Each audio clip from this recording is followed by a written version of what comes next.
everyone, I'm Payal Doshi, author of Rhea and the Blood of the Nectar, the first book in the series The Chronicles of Astranthia. Rhea and the Blood of the Nectar tells the story of 12-year-old Rhea Chetri, who goes on a secret quest to save her twin brother who goes missing on the night that they turn 12. Rhea, along with her friend Leela, who lives a few houses down, portal into an otherworldly realm called Astranthia, a land full of magic and whimsy.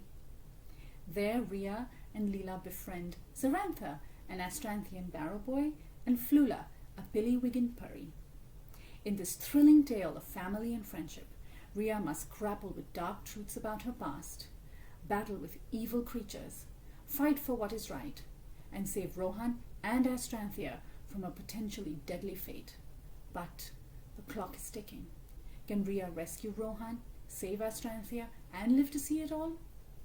Well, you're going to have to read the book to find out.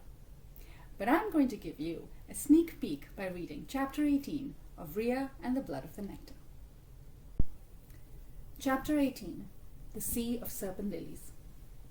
The night's darkness expanded around them, and the moon, rotund as an ostrich's egg, spilled its light onto the inky waters. Rhea and Leela stepped into the boat, taking their place on the wooden beams, Rhea in the front and Leela at the back. Zarantha untied the rope from the rock and gave the boat a push. Flula flitted overhead, following along. Rhea watched as Zarantha grew smaller on the shore, his troubled expression growing harder to see as they drifted out into the lake. At first, Rhea and Leela paddled slowly and awkwardly. It seemed to take ages for them to figure out how to paddle in sync. Eventually, they did, and rowing together, the boat moved swiftly through the smooth waters. "No one said paddling was going to be so hard," said Leela. "It's barely been 10 minutes, and my arms feel like they're going to fall off." "Hush!" whispered Flula from high above. "You'll wake them." "But where are they?" Rhea had expected to find the lilies all around. "I don't feel any resistance under my paddle either." "Same," said Leela, and she dipped her hand into the water. "What are you doing?" said Flula. "Checking to see if the lilies are submerged. It happens sometimes to lotuses back home." Flula's glitter turned dark. "You don't have to go looking for them. They will find you. Now, keep your hands inside the boat, both of you." They rowed deeper into the lake. As they found their rhythm, Rhea and Leela paddled with greater ease. Parigolis twinkled far along the shore, the water shimmering with their reflections. It would have been beautiful if it weren't so eerie. "Glibbity-gibbets," quivered Flula. "I see them." The mist lifted, and a profusion of moon-white lilies surfaced above the water. "Uh-oh," uttered Leela, as the boat cut through mats of flat, rubbery leaves. Rhea breathed in their soft floral scent. "Look!" she said. A hazy outline of a castle appeared in the distance, shrouded in moonshine. Rhea couldn't believe it. Before her very eyes was the queen's castle, and somewhere inside it was Rohan. Flula's glow dimmed in fear, and Rhea and Leela paddled with all their might. But as time passed, they were no closer to the castle than before. "Let's slow down a bit," Rhea said, settling the paddle on her knees and leaning against the side of the boat. Her arms felt like they were weighed down with sandbags. "Don't stop rowing!" yelled Flula. We're not. We just took a nanosecond break," said Rhea, paddling immediately. "Ew, what's that?" Leela asked, pointing. A fetid smell curled from the lake, and one by one the lilies darkened with decay. "Let's not panic," said Rhea. "They're only Ah!" shrieked Leela. A creature as long as her leg, fanned with petals, coiled around the shaft of her paddle. As Leela tried to shake free, the creature's tongue, forked like a snake, shot out of its mouth towards her. The boat wobbled precariously. Get off! Get off!" Rhea screamed, jabbing the clinging flower snake with her paddle. The creature retreated and slipped back into the water. "Are you all right?" she asked Leela, continuing to paddle urgently. I think so," said Leela. Sweat covered her face, and she held onto the side of the boat, shivering. Terror hooked its claws into Rhea. If anything happened to Leela, it would be her fault, just like losing Rohan was. "I'll do the rowing," she said. "You try and stay calm." Right then, Flula screeched. In their shock, they had stopped paddling, and the lake belched like an undersea monster. Rotting lilies from every direction sprang out of the water. Their sinewy stems had transformed into slithering bodies, and their petals with razor-sharp teeth crowded their reptilian faces. Locking onto their prey with their bloodless eyes, they shot through the water, their flat, slimy leaves twisting into fins. "Sarantha was right. We're going to die," cried Leela, her teeth chattering. "Keep moving," shouted Flula, and Rhea whipped the water with her paddle, creating waves to keep the lilies from coming too close. "Rhea, the poem! Called Kaffel whatever! Now!" Leela shouted at the top of her lungs. The serpent lilies bared their fangs. Acid venom dripped from the tips of their teeth, and the smell of rot permeated the air. Rhea tried to recite the poem in Mishti Dadi's prophecy, but the words failed her. Each time she started to say a line, a lily leaped out of the water, snapping its serrated teeth and missing her by a hair's breadth. "Look away from them," said Leela. "Now concentrate." Rhea shut her eyes and focused on each line. Bit by bit, the words came back to her. Half a dozen tries later, she recited the whole poem. "O winged fury, hither to hurry. To you I plead, O mighty steed. With your coat of night and myrtle eyes, sail me to the shore, O Kefeldor." Nothing happened. Rhea didn't know what she was expecting. She recited the poem again, and Leela joined in. A sturdy tug reverberated from under the boat, and alight with excitement, Rhea turned. "Leela!" she yelled.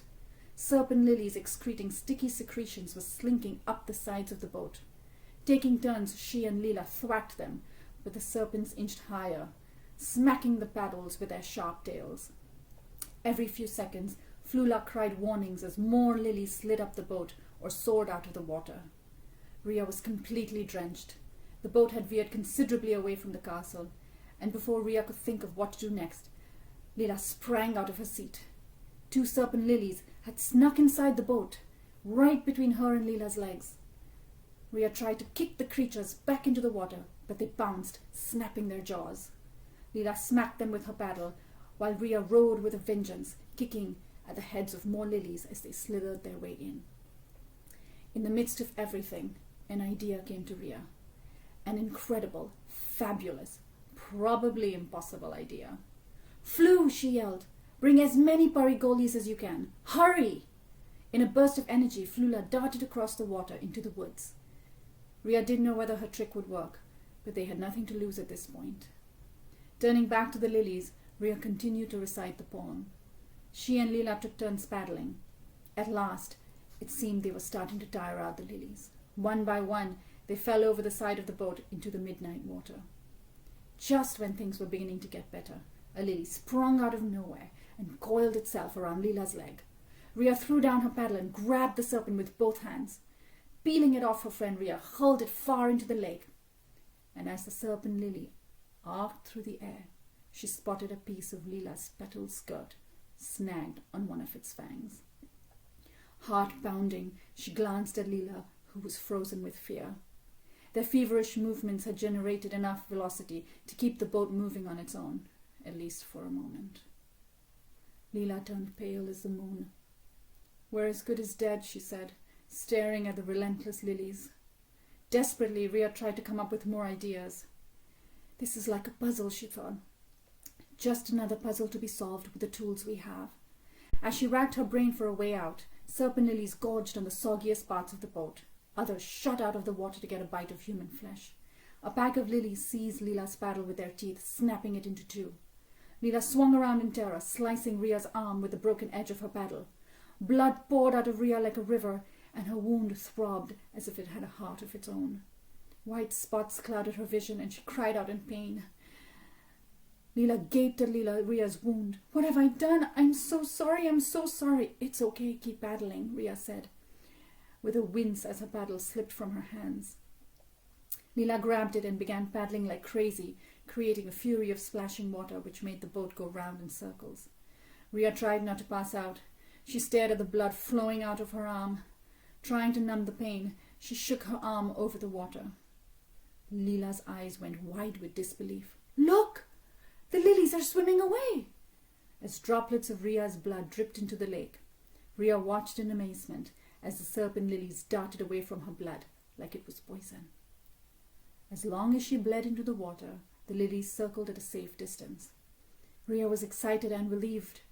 She couldn't believe her blood was scaring these fierce animals away. How? She started to ask, but before she could finish her question, she heard a familiar voice in the distance. Flula was flying towards them along with hundreds of her purry friends, each glistening in coloured shimmer. In their hands, they held a cluster of purry-golies. Rhea locked eyes with Flula and gave her the go-ahead. "On my command." "Fire!" shouted Flula.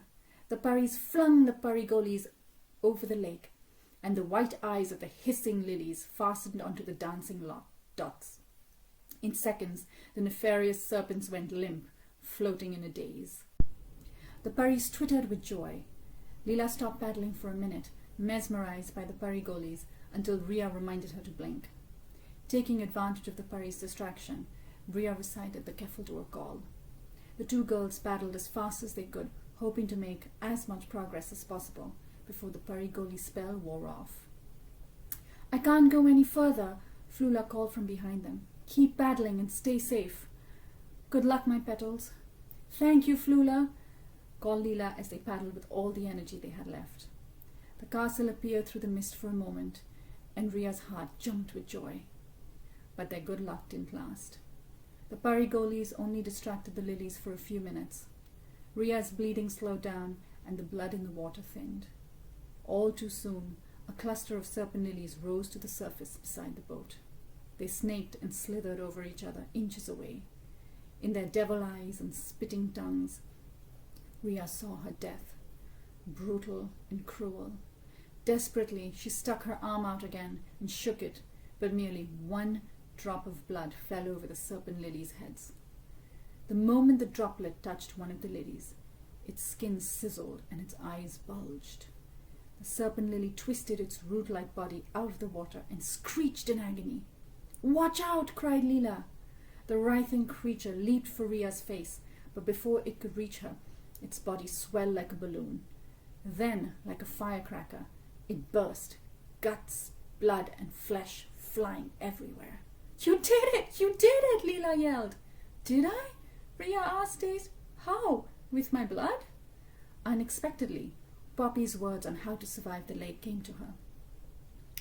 "You can be a royal born with the same nectar that runs through the blood of the queen, or you can find the right type of magic to conquer the magic of the lake." Could she really be of royal blood with the same nectar as the queen's? Or did her blood have another type of magic that matched the magic of the lake? Leela grunted heavily, interrupting Rhea's thoughts. She was trying hard to keep the boat moving. "Let me help," said Rhea. "No, I'll paddle. You call for the Kefaldur and fight the monsters." "All right, recite with me then." As Rhea and Leela chanted the poem, the lilies rose. Their faces glistened and their fangs dripped with hunger. The serpent lilies swarmed around them, and Rhea and Leela flung the remaining paddle onto the water, giving them something other than the boat to chomp on. In seconds, there was nothing left of it. Watching the snapping jaws come closer, Rhea and Leela crawled into each other's arms, crying and reciting the poem. The boat cracked. The water rushed in. Rhea looked at Leela. She had failed her. She had failed everyone. Well, thank you so much for listening. I hope you will join Rhea in her journey, and I hope you will read Rhea and the Blood of the Nectar, out May 2021. Bye.